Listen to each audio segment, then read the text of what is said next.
Welcome to the Live Weekly Update. I'm so excited to have Rye here as a special guest. I don't really do guests very often, so this is like a treat to just be able to have a conversation. Um, would you like to introduce yourself a little bit before I jump in with everything? What do people need to know Yeah. about you, Rye? What do people need to know? I'm a therapist here in Fort Collins. I've been in the field since 2020, which was a really good time to start my therapy career.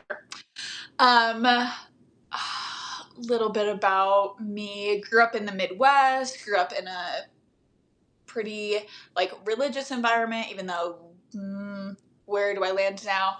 Um, I'm very passionate about social justice. My background is in social work. And so there is that additional piece of not only doing therapy, but a commitment to social justice, liberation, etc., which is where I feel like our paths kind of overlapped and meshed really well. Yeah, great. Well, thank you for joining me here. Just if you don't know, and for others who maybe are joining because they know you but don't know me, Want to Know is my Substack space, and the Want to Know is really about getting at like our desire of wanting to know things. I think that we all have some kind of longing, and my real goal is to as a philosopher, create a space where we can learn and develop our knowing of the world and ourselves and each other in a place really through intimate relationships. So I'm trying to develop an epistemology of intimacy, which is understanding the ways that we come to know things because of the authentic connections that we actually have with each other. I think we were doing a little bit of a check-in before we started this, and we were struggling with the internet. So I'm getting another notification. Internet is Yep. unstable. And if that happens, we're going to roll with it. No big deal. I also saw that pop up and I'm like, great. I love that for us. Yeah. Yeah. So if there's a lag, you and I can practice mindful breathing. And anybody who's watching and sees the lag, it can be a little bell of mindfulness to just take an inhale. Maybe the internet is pacing us. Okay. Well, so the whole goal for today is just to have a conversation because you and I had rich conversation, met again, even more rich conversation, and I really wanted to invite you into the space because I think it's exciting that you're in our community. I'm happy to have you, and would love for people to know more about kind of that you're here, that you started a new private practice, you're seeking new clients too, and I think it's really important to I don't know, personally, I want to be able to spend some time doing kind of a critical discussion on therapy itself, to maybe demystify it a little bit. And I think having a conversation with a therapist with a social work background, I think that commitment is really important.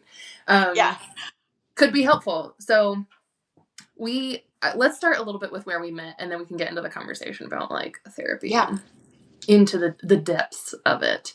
But we met at my event last month, just a few weeks ago, the Gadfly, which is where I do true stories and stand-up philosophy, at a cute little pizza speakeasy in town. And it just so happened that the theme was on healing. And so that space, for people who are not familiar with the Gadfly, it's a public space. Anybody can show up.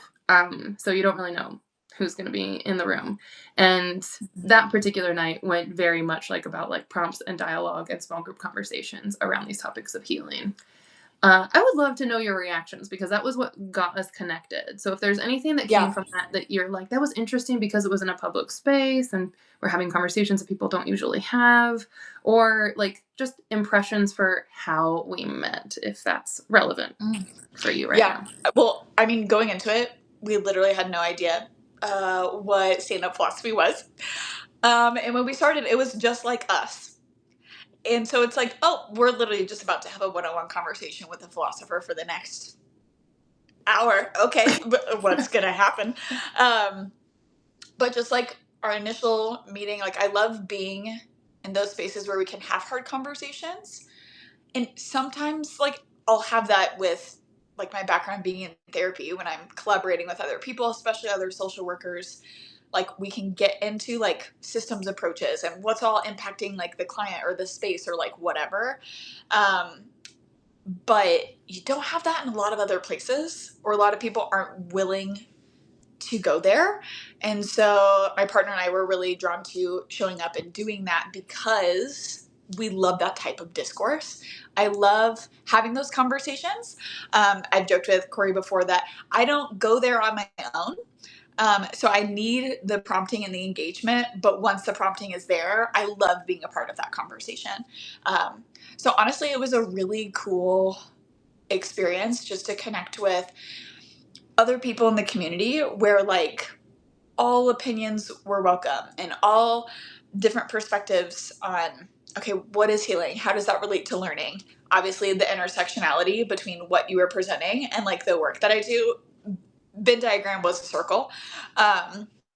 But it's just really cool to engage in that conversation with people from all different backgrounds that we haven't even met that are just like down to have those conversations.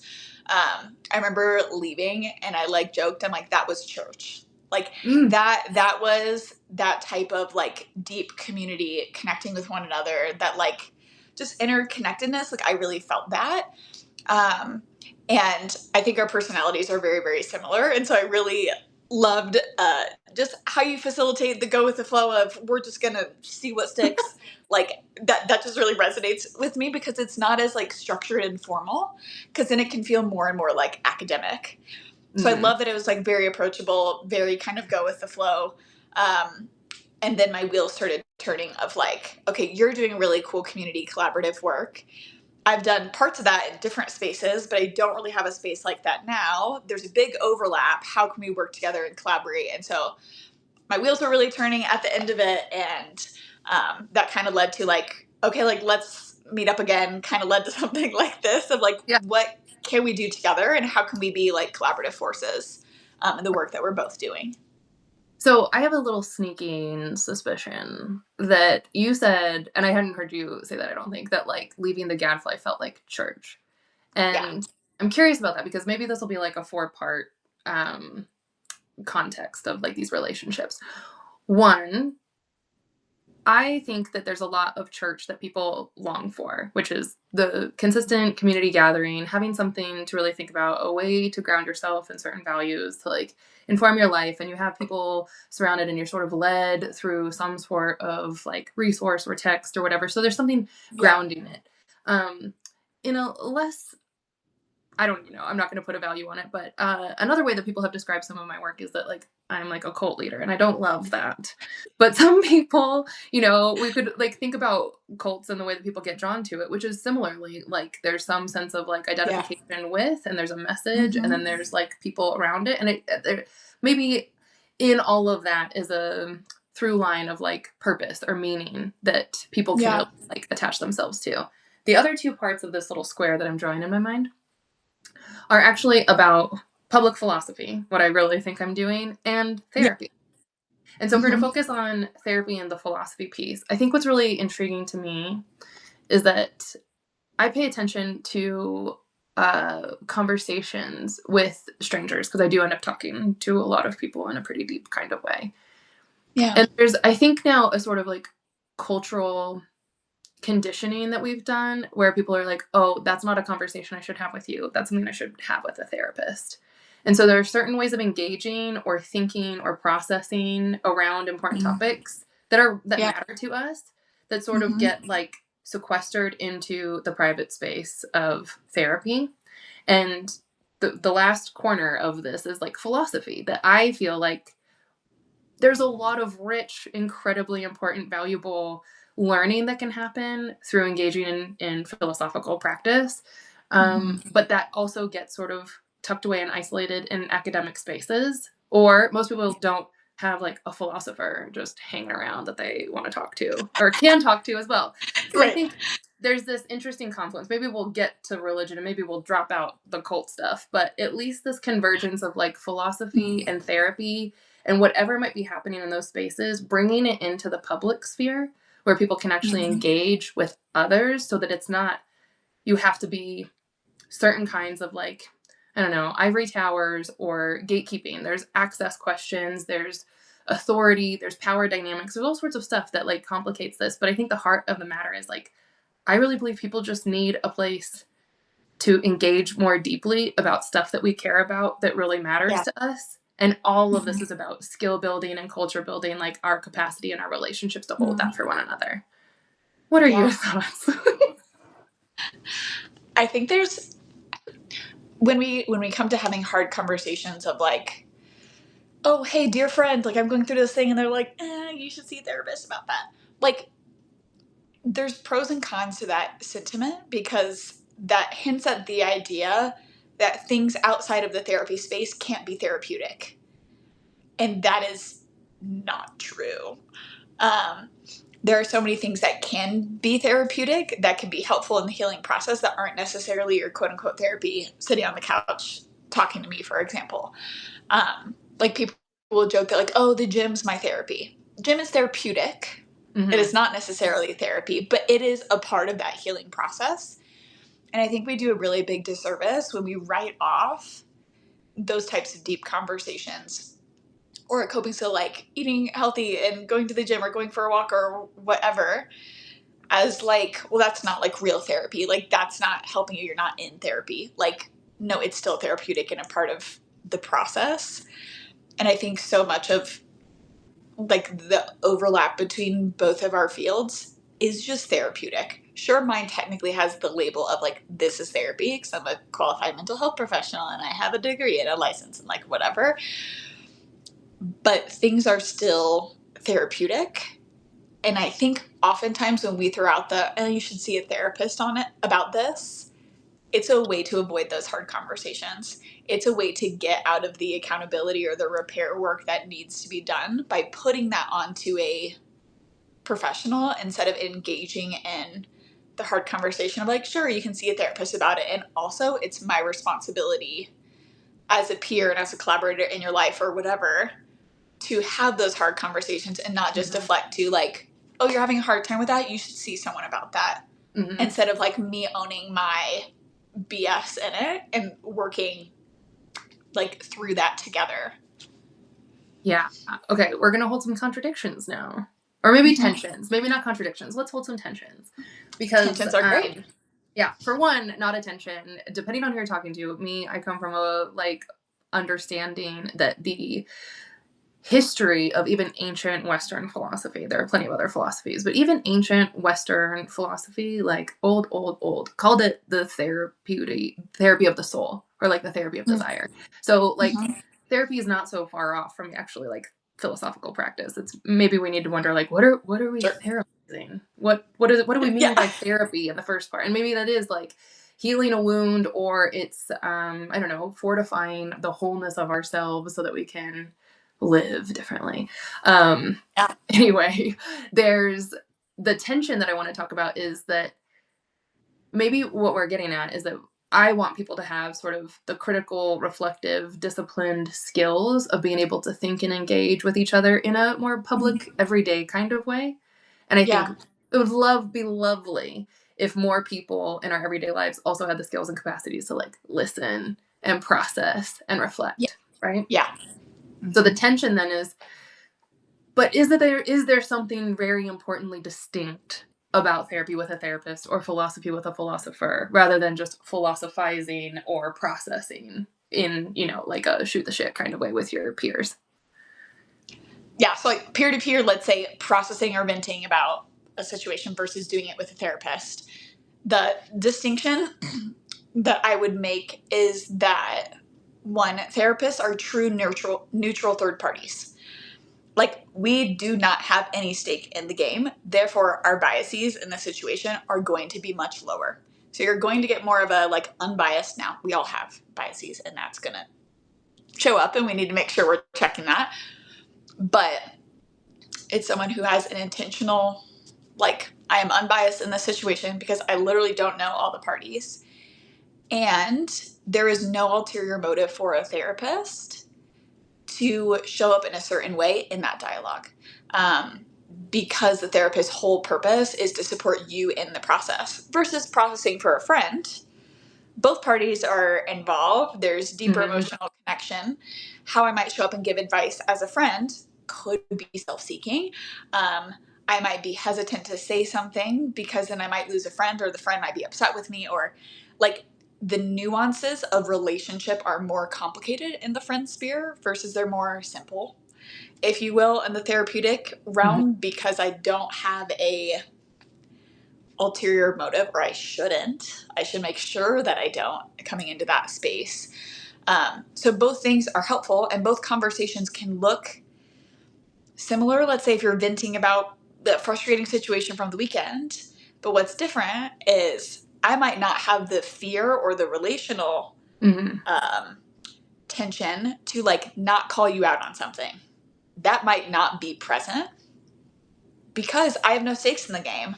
I'm not like, oh no, are you not going to come to like the birthday party gathering this weekend if I upset you and do it? I can just say it because there's no retaliation or fear Mhm. from my perspective when I'm engaging in dialogue. And so, something that I think shows up a lot in the therapy space, or at least should, in my opinion, is that a good friend will tell you what you need to hear.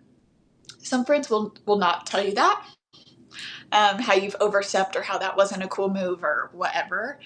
Um, a therapist has no stake in the game, and so they're more likely to just call you on your stuff where you might not have relationships in your life that can be that truthful and that honest with Mhm. you because they're scared of what might come up if I speak up and say that thing. So I feel like that's truly the biggest distinction. Then you add in the other things of like, I'm trained in certain modalities and I have certain approaches and like I have expertise in the realm and I've helped hundreds of people through A, B, and C. Right. But the main thing is the relational piece that I'm not scared to bring something up to you Mhm. because I have no meat in the game. So I'm just going to say it. If you get so mad that you don't come back, okay, you needed to hear it. Um, Yeah, it's an interesting thing. I mean, my brain's running parallel process right now around like therapy and philosophy to see if there are like yeah, some similarities. And I think that what the way I understand therapy, it is like so crucial to be able to create a sense of safety, like a true yeah, container where it is safe enough for people to actually be very honest and even mhm, feel things that otherwise, like you're saying, for many reasons, we might be inhibited or reluctant to, yeah, for good reason, even in our right, everyday lives, depending on the relationships we have around us.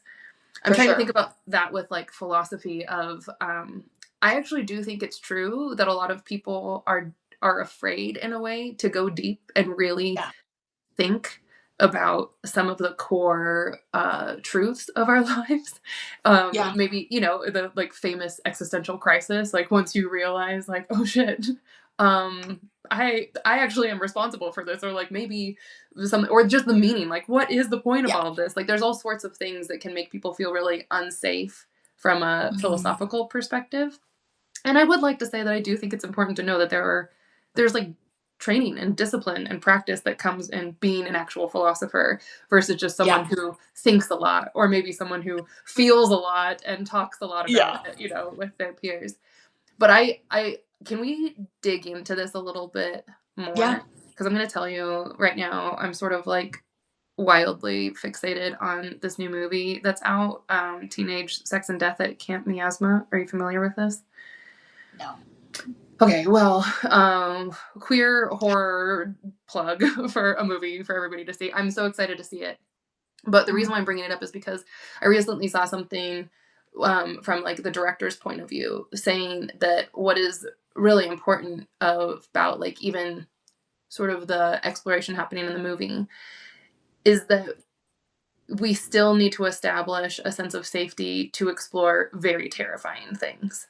And so the movie is a horror film, which is, going to be pretty terrifying. But there's yeah, still a level of exploration. And I think in this way, it's like really about sexuality. mhm, Um, and so queerness can be an element of that, of like when people are really questioning some of the things that they might find terrifying. It yeah, is so crucial to have an establishment of safety, even in order to go to the most scary things. I think we can yeah, elaborate and like expand that in a really important way. mhm, But I don't know. I wonder, like, if we were to push the issue even further about like what's the value of therapy or a really good therapist, or mhm, kind of the impetus, maybe even responsibility for us to go to mhm. those places that might be really scary. what happens if we go there? Like, in your mind, because you even started by saying, like, it's important for us to talk about hard things. I like to talk about fun things, not just hard things. Yeah. I like to make Yeah. I like to make events that are, like, very much, like, there's levity and there's playfulness and there's humor and everything too. So it's not all hard, uncomfortable, like, complicated, messy stuff. And yet, if we're really honest, digging into, like, the truths of maybe even who we are ourselves, what does it take to, like, look at the scary things? Or what are the scary things that you see from, like, your understanding of humans at this point? What does it come? It's not a clear question. I'm just riffing Yeah, here, but, no, you're good. You're good. what's your vibe? Yeah. What's coming up for me is kind of building off of like the importance of therapy, right? Like I talked about the benefit essentially of the relationship, having that neutral third party.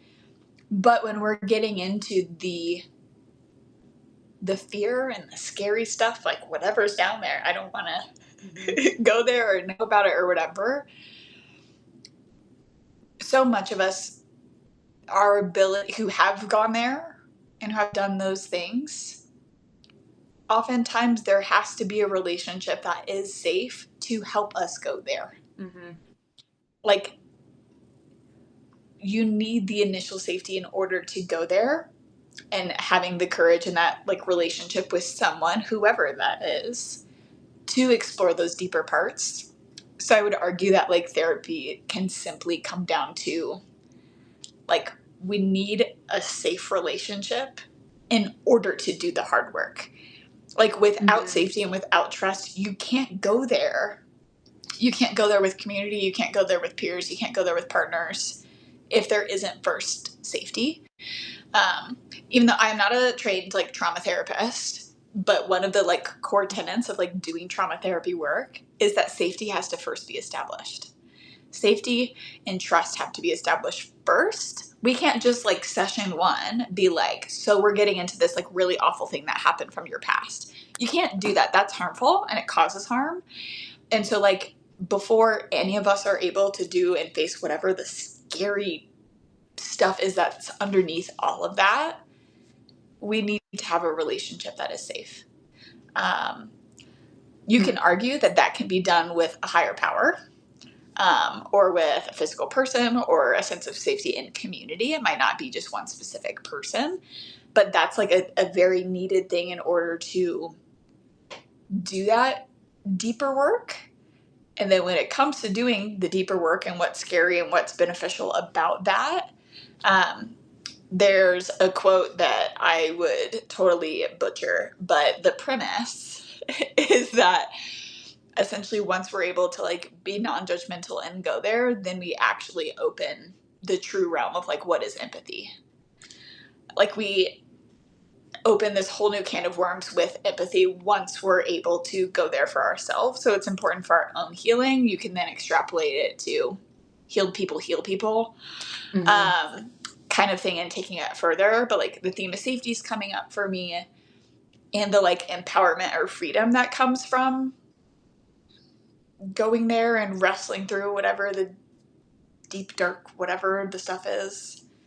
There are like two themes that are really coming up for me right now. Okay.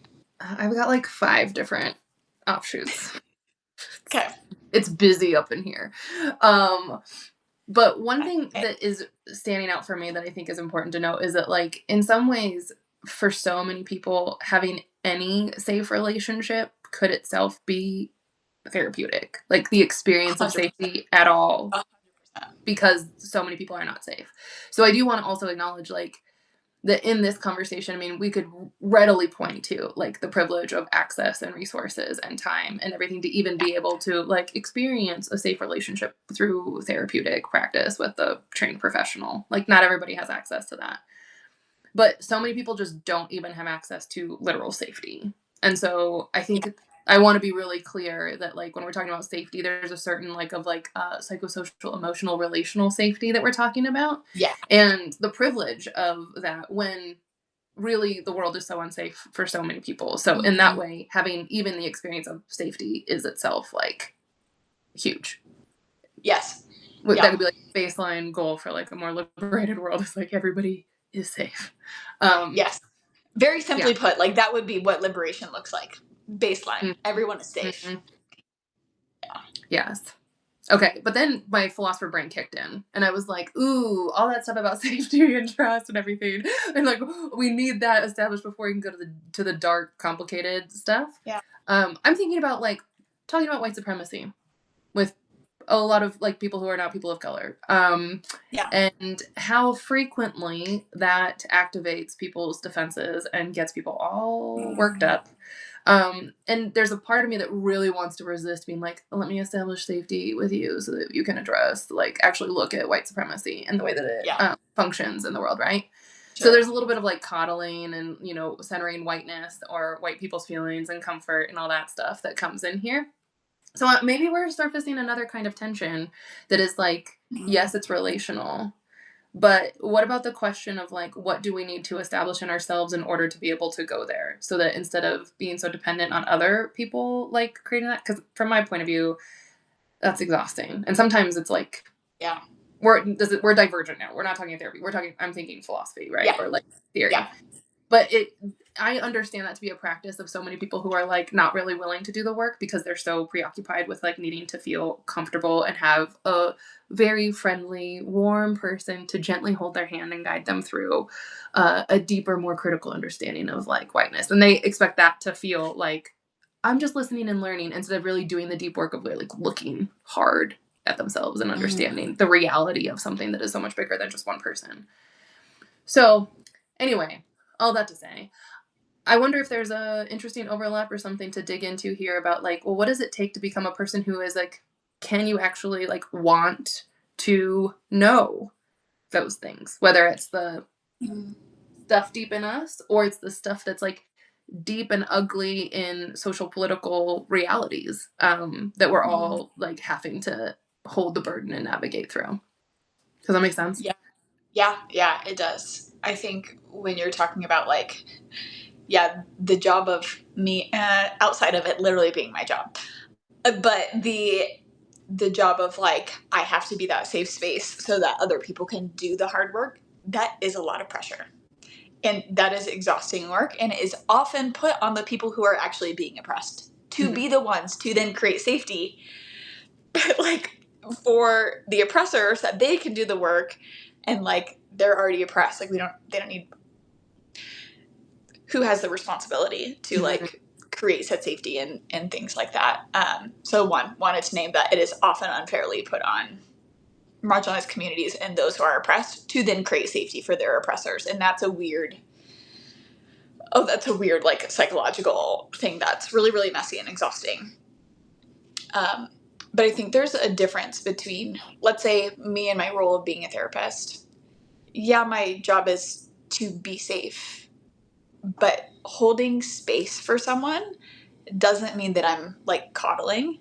And oftentimes I feel like that can get very weird and messy of like, well, oh, all therapists do is just like validate all day long, for example. And it's like, no, the true holding space and holding safety is the ability to challenge in it. Mm-hmm. Sometimes what people want or are seeking for their own comfortability, their own whiteness, their own privilege, etc., is they just want validation. They don't want to be challenged. And we could do a whole tangent on just wanting validation and not actually wanting to be challenged on our prejudices, our biases, etc. That could be literally a whole other life. Mm-hmm. Um, but I think it's important to ask like what people are looking for when they say I want a safe person. Like what is it that we are seeking when we say that? Because if you want someone who is just going to validate you and be like, yep, you can do no wrong. Yep, 100%, you're in the right. Absolutely. You can find that. But like true safety doesn't stop there because eventually the nonstop validation becomes inauthentic.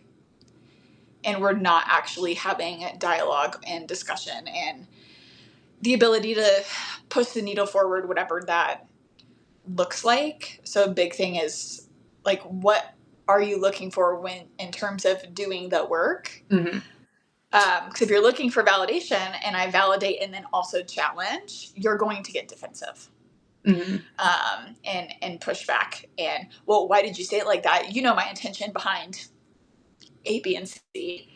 As a therapist, I see right through that, and that's one of the like top 4 like conflict styles. And I'm like, oh, we're being defensive. Okay, I just pressed a wound in this area. Like, I can do all the like analysis like behind that. That I'm like, oh, I see what just happened.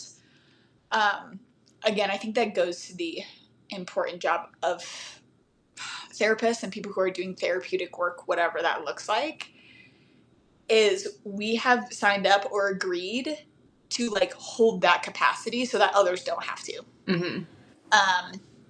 Or it's unfair for others to do that. So I'm going to take that on to then help other people. So it can be similar with like me being a white person.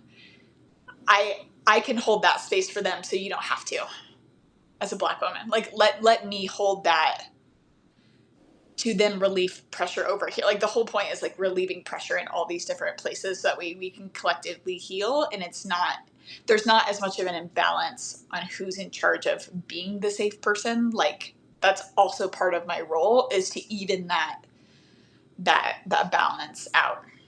Right. I kind of went a bunch of different directions, but That's okay. But now, like, I'm catching like this theme because you said like you mentioned like about like doing the work or collective healing, and I Mhm. feel like maybe it's a good time to like, could we just launch ourselves like far away to like the horizon of this conversation and be like, Yeah. what is really the goal of therapy? And I'll tell you where this is coming from. Yeah. Because I think we had a little chat, and this was when we were like, maybe we should have this conversation like on public internet waves. Yeah.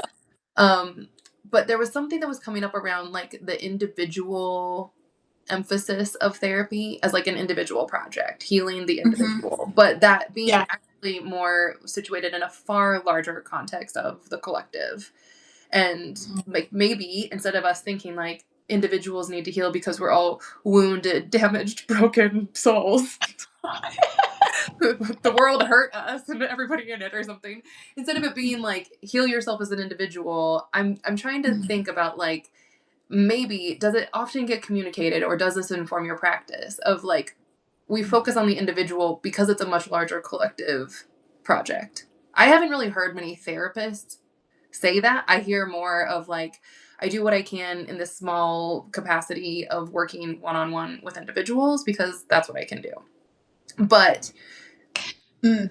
I feel like if I were to say like what's the point of philosophy or we were to say what's the point of therapy, to Yeah. me it has a broad collective vision on the horizon of what we're going for. I'm not doing it just to help individuals like create more strong connections in their synapses, you know. Right. Like that's probably going to happen along the way, but that's not the end goal. Like the end goal for me is for people to have a lens and a framework that provides meaning and actually becomes like Mm. informative for how people make their choices to develop a sense of responsibility and agency to build the world because we have the power to do that.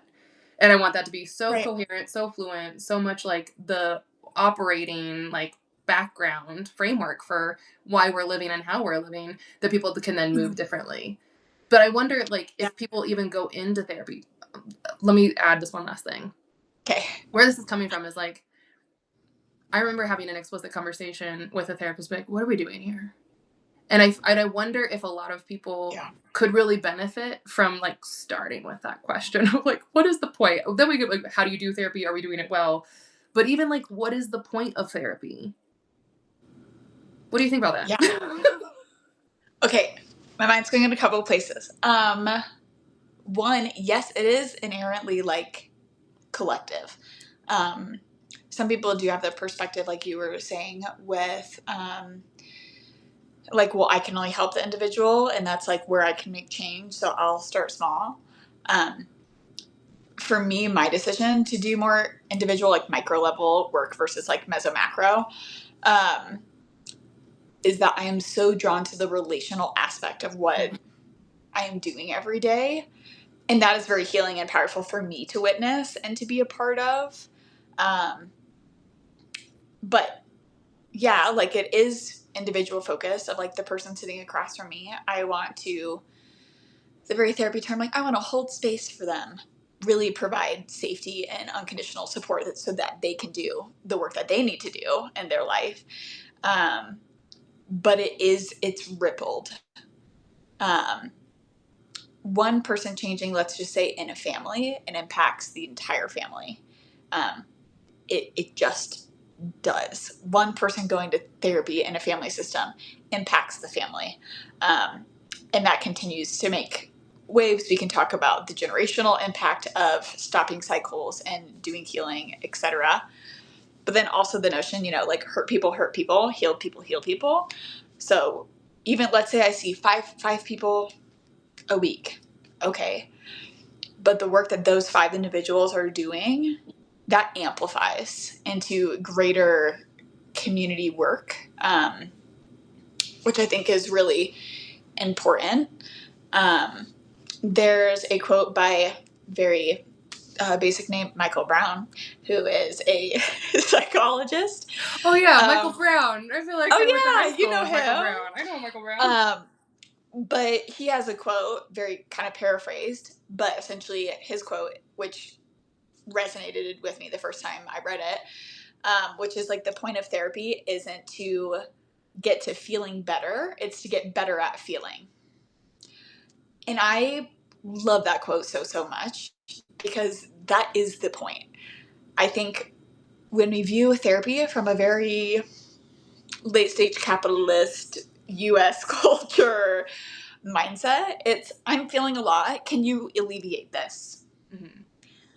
And people are often surprised to find that it's not about alleviating the hardship, even though that is the goal of collective healing, is to like eventually do that. It's to get better at sitting with that, feeling with that. How do we process that versus like, can you just get rid of it? Like, that's not the point of therapy. I don't have a magic wand. I can't just like wave and like make people's problems and things go away.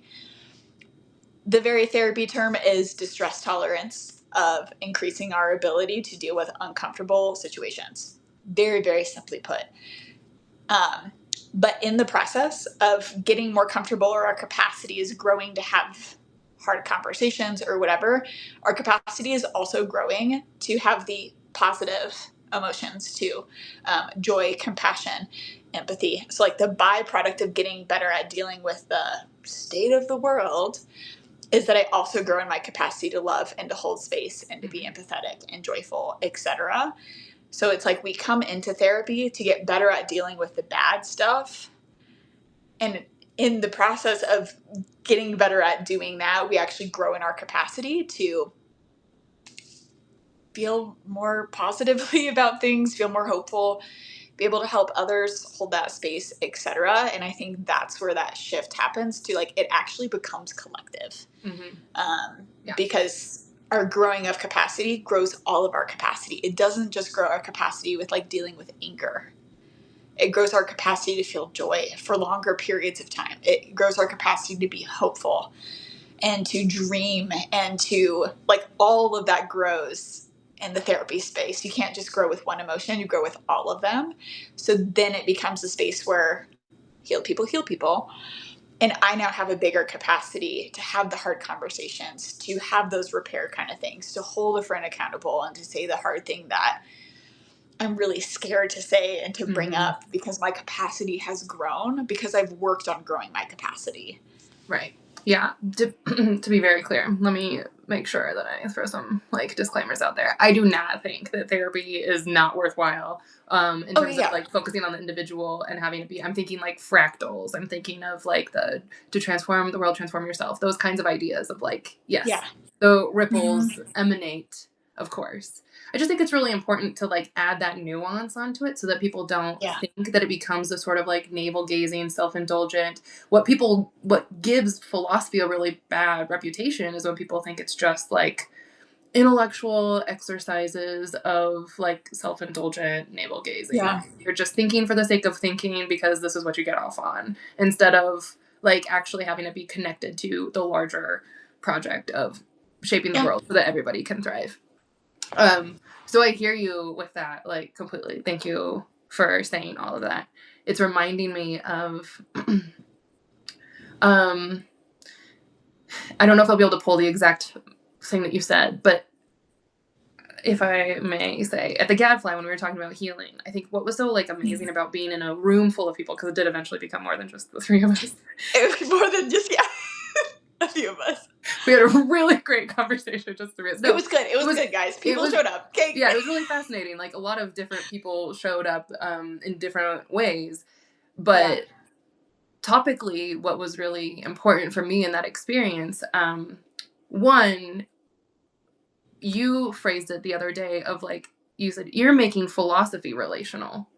And I think that there's something important about what happens when we are actually also engaging with each other. That's the epistemology of intimacy that I was talking about. Like we can Yeah. know differently when we are actually engaging in this kind of practice with one another. And one of the things that came from that space of engaging with a room full of people around the topic of healing was making the comparison of what does healing feel like and how does that relate to the experience of learning, which are like this with one another. But this Yeah. really beautiful little surprise showed up, which was like, and what do you think revolution feels like? You know, like Yeah. maybe it's something very similar. And so to think about healing, of maybe getting better at feeling or expanding our capacity. That was the part that you were talking about, like the capacity for even like the good things. To me, I talk about liberation and started when I was like really fixated on healing for all of last month. I think my phrasing is like, yeah, even in these conditions, like to move with love from a place of liberation, even and especially in these conditions, is like my motto. And I would say, I think the impetus for us to all collectively focus on healing is like, yeah, even in these conditions, so that we can increase our own capacity to have more opportunities for liberation, for connection, for love, for real, authentic community and belonging, and like the good stuff when the bad stuff is very much still present. So we're not, Yeah. yes, we should fix the bad stuff, but it's not Yes. hinging on all of that stuff being, eliminated before we can actually create this space for more liberated, healing kinds of being with each other. That I think is so important. And so it's very much different from like addressing the problem to solve the problem versus creating the conditions, expanding our capacity, developing the skills to be different, even in spite of all of that. Like, yeah, even in spite of your generational trauma, which I know can get a little dicey because there's a sense of Yeah. responsibility there of like, Right. it's not your fault what happened to you, but it is your responsibility to kind of like not be a fucked up person in the meantime and Yeah. like continue harming everybody Yeah. that you interact with. Yeah. Yeah. But that can get a little bit victim blamey too, like Yeah. I don't think it's so cut and dry and simple. And I want to just, I'll land this by saying, I think the important piece that I've been sitting with through various conversations and many years now is like just how possible it really is for us to create something different, even in dire circumstances, and that might actually be the mode of revolution, resistance, and liberation too. And I think healing plays a really important role in that project. Yeah. I think so many people, when it comes to, let's say, doing the hard work, what was your phrasing? Even in these conditions, the whole thing comes down to, and this is true for literally any tough decision that anybody has ever made, ever, is like, I don't feel ready. I don't feel ready to go there. I don't feel ready to start therapy. I don't, like, now's not the right time. The condition isn't right for me to take this step or to have this conversation or to do, whatever it is that we need to do. Ready is not a feeling. Like, it's a choice. It's a choice that you embark on to go and do the hard thing, whatever it is, whether it's like, do I become a parent? I don't know. Do I feel ready for that? There is no feeling ready. Like, if we wait for that, if we wait for the right moment of like, now is time to do the revolution. Now it's time to be liberated in this way and fight for, my neighbor. That's not a feeling that comes because there's always some other condition that you're going to be pushing for before you're quote unquote ready. Like, being ready is a choice. So it's like, yeah, despite everything, I'm still ready. I'm still ready to engage in this. I'm still going to take this action and do this really hard thing. And it's also the nuance and the complication of recognizing we've come a really long way. Pick your social justice issue. We've come a long way. And also, the work isn't done. It is holding those two things in tension too. Because if we're waiting for this one thing to be better, so then we can go take this action, it's like, no, it's the nuance of holding all things. We have gotten better. And also, where we are currently at is not where we want to land, and there's still work to still be done. There will always be work to be done. Mm-hmm. I'm not a big fan of people being like, I'm healed. There's always work to being done. It puts a very definitive thing on that. And typically when I see that being used, you're coming to therapy to solve one problem, not to do the inner work, right? I'm here because I need to manage stress at work better. And when that's done, I'm done with therapy. That's that short term. The very therapy language is solution focused therapy. We're here to find the solution and to get in and get out. And that's fine. And that has its time or place. I'm talking about this deeper, Mm-hmm. bigger work that's underneath that. There is no quote unquote arriving. There is always action to be done. So there should never be a place where we're like not acting and not moving. There should always be something that we're doing. However, collectively, it is an act of you're moving and I'm resting because maybe I can't move forward with whatever right now. I can't carry the action and I can feel bad that I'm not, let's say, passing the baton, but I can't do it. I use the analogy of like a relay race quite often. You do a lap and I'm ready to take it to the next one when you need a break. Overall, we're still running the race. We're still pushing the needle forward, but Mm-hmm. it's this collective ebb and flow of I rest, you run, and then we switch. And so that we're still doing the collective work together. Because if we have the mindset of like, we always need to be acting and like never rest and never grind, that's a capitalist idea that is harmful in a lot of different ways. And so it's finding the ebbs and flow of resting and doing the work so Sure. that we're Yeah. still like moving the needle forward with wherever we're trying to land on whatever issue. Yeah. To be completely frank, I'm sitting right now in a process of thinking about how, well, I'm all about processing the process. I'm all about the process always in general. Yeah. And when I think about transformation, I think about learning, I think about change, I think about movement, building, justice, history, the long arc of all things. Like, I'm not going to get into 4D time stuff, but like, I think it's kind of always happening. And the way to be in it is to be doing it. Like, it is the action, the practice, the literal embodied doing of it. And so for me, I guess part is that like it doesn't really stop. Yes, I understand the point of rest, but it Yeah. leads me to want to emphasize much more like the being in it with others. Like so that it's not like handoff relay, you sprint your ass off and then Yeah. I'm going to catch my Right. breath. But instead I recently was like, what if it's all like an escape room? And an Yeah. escape room works better when you have a team and everybody's really communicating and like we're in Yeah. it together, we're problem solving together, and I maybe love that. we miss a clue or like someone's working on one particular puzzle very diligently, but I'm finding myself being like drawn to sort of a concept of doing the work that doesn't have to be perfect. I mean, literally learning is the process. You're figuring out things you by definition do not know, Yeah. have not mastered. But Right. like I think it's important to choose who you're doing it with. So it's even like maybe that middle ground where it doesn't have to be in the safe professional container of a like trained therapist or with a philosopher. But like to me, the vision for how we move all of this forward is to be the kind of people who can have the capacity and the skills enough to like support each other in the journey that becomes like mutual and co-held. Co-created is like cliche, but I really think it's like we need to be able to be present and support each other through the work that we're doing, and we can do that together even in like teamwork kind of process.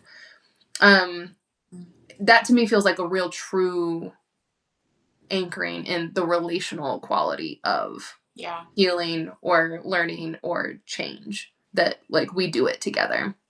So I guess that's like a long-winded way to say, like, I think I'm leaning into spaces, really asking the question of like, is it something different to engage with people where like we're doing, I mean, think like a committed partnership.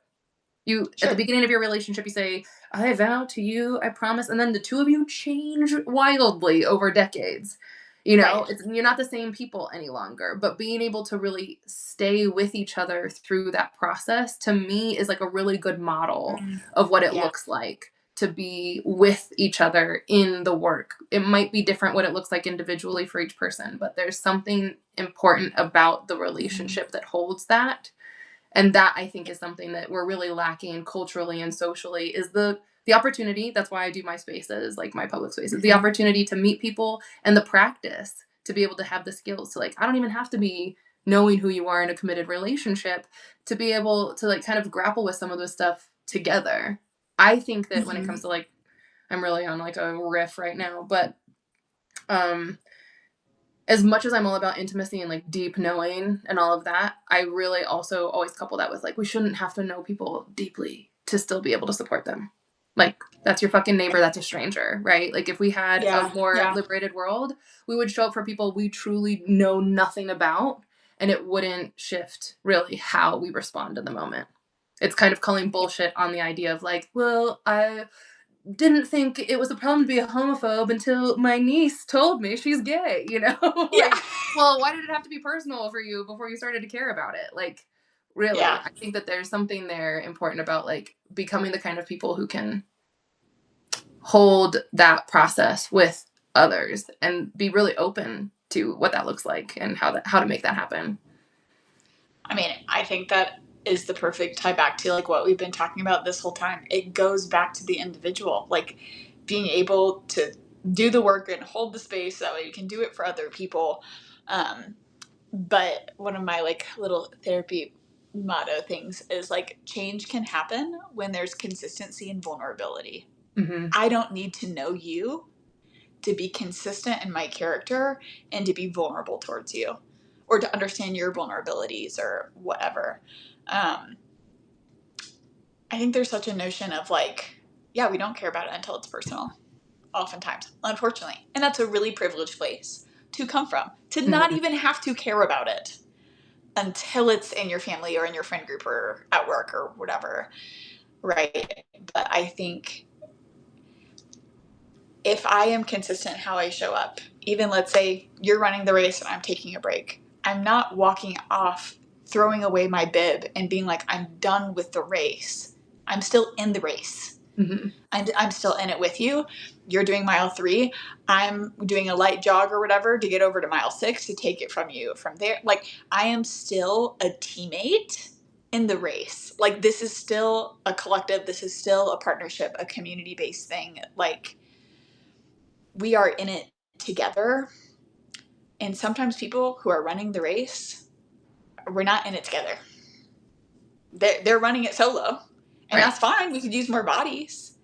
But the more we make it a team effort, it's actually less work for me. I actually do less running. Mm-hmm.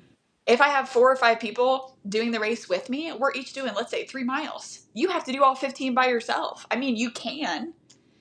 I'm not saying you can't do work Yeah. individually or without community. You can. I've seen it. It is more work, though. It is more exhausting to Mm-hmm. do it individually than what it is to do it collectively. Yeah. And I think a lot of people will view the collective as a more exhausting trait. Let's say running 15 miles, or I'm only running 3 in my leg. It feels more exhausting because I now have to be vulnerable and reliant on teammates. That Yeah. is the scary thing, is that I have to be vulnerable and rely on somebody else. And in our culture, it's very much rely on yourself, be independent, and get that stuff done. Totally. Then Yeah. yeah, that does seem really scary. So it's one of those things of like, we're not saying you can't do the work. We're saying if you join us, we all run less. Mm-hmm. And that's better. That we can do other things. If I'm only running 3 miles instead of 15, my capacity to show up in other spaces or for myself or my marriage or Yeah. it grows. Right. And so it's part of like effectively communicating the benefit of being in community and Mm-hmm. what that actually means. It makes life easier for all of us when we're all doing our part, because I don't have to run 15 miles on my own. Yeah. If I get enough people, I'm only running 1 mile. Mm-hmm. And like, we don't talk about the importance in that shift, but there's so many things that we could literally go on and on about the hesitancy of joining community and being engaged in those spaces, even though the benefit is actually less work and more empowerment and more energy and capacity and so many things. Yeah. And not even just like the outcome of like, oh, this will help you have all these great things at the end, all the perks of community, but Yeah. literally even the experience of being in community can also be healing for people, given our culture is one of Yes. such disconnection and 100%. isolation. Yeah. Yeah. Um, we are. I feel like the internet is acting up, and we're at an hour ish now. So I want to invite like any any important last like thoughts or things that are coming up. I know I've got one harsh hammer to throw at the end of all of this, but I'll let you start if you've got anything in your pocket that you're like, let me unload this. I don't think there's anything in particular. I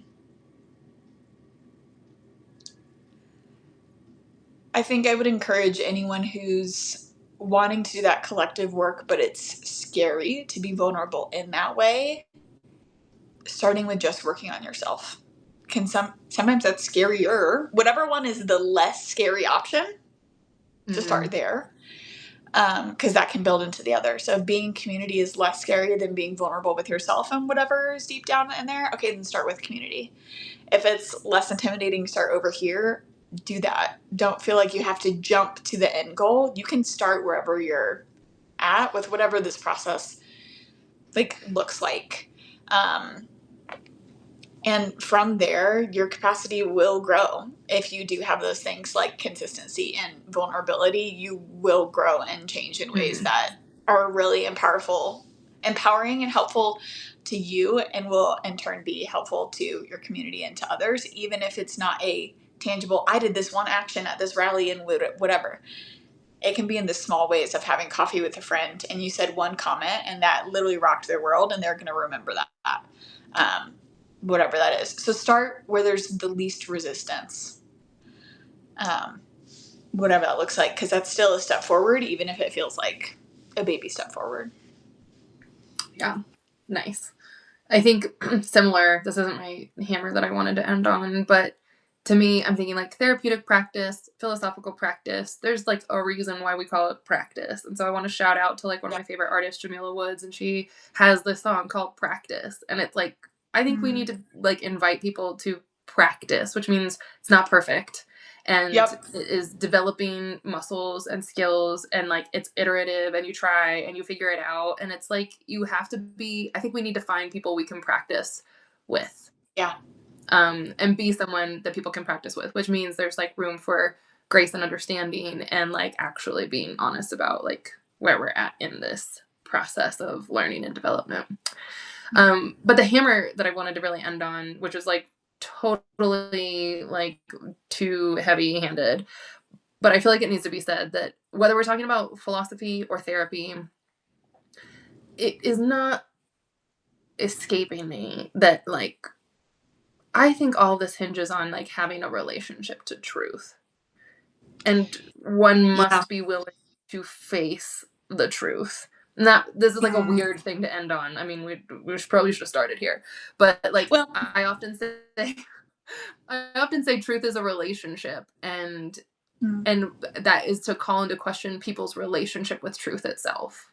mm, And sometimes the truth, like when I think about the history of like the way that the United States was formed and established, we're talking slavery and yeah. genocide, and like the harshest realities are themselves very traumatizing to look at if you Yeah. really internalize those things. And if we really look at the world, we referenced like Palestine, and if you look at ICE, if you look at like the way that trans people are being targeted, if you look at literal lynchings that are happening in our country right now of Black people, like the truth is traumatizing. It is violent, it is Yes. grotesque, and it is horrifying. But like if we don't Mhm. look at the truth, I don't think we can actually ever heal in the ways that we need to. And so part of Yeah. that capacity that we're Yeah. talking about for me is really expanding our capacity to like sit with the truth and look it in the face and look in the mirror, to see that Mhm. too. So heavy handed, but I feel like it has to be said so that we ground this Yeah. in like capital T truth. Philosopher Yeah. take. Yeah. I love it. I love it. Mm. Okay. Well, since you are new to establishing your private practice and Mhm. seeking clients, I think it's helpful for people to know that you specialize in areas of queerness and Mhm. neurodivergence, and anybody Yeah. who's like recovering from religious trauma, which we didn't get there. We didn't. I threw it out We didn't there. even go to the yeah.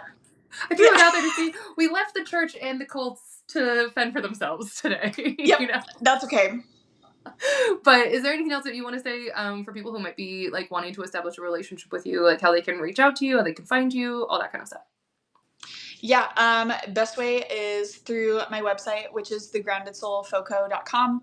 There's a lot more about me on there, my approaches, what if we would be a good fit, etc., FAQs, all of the things.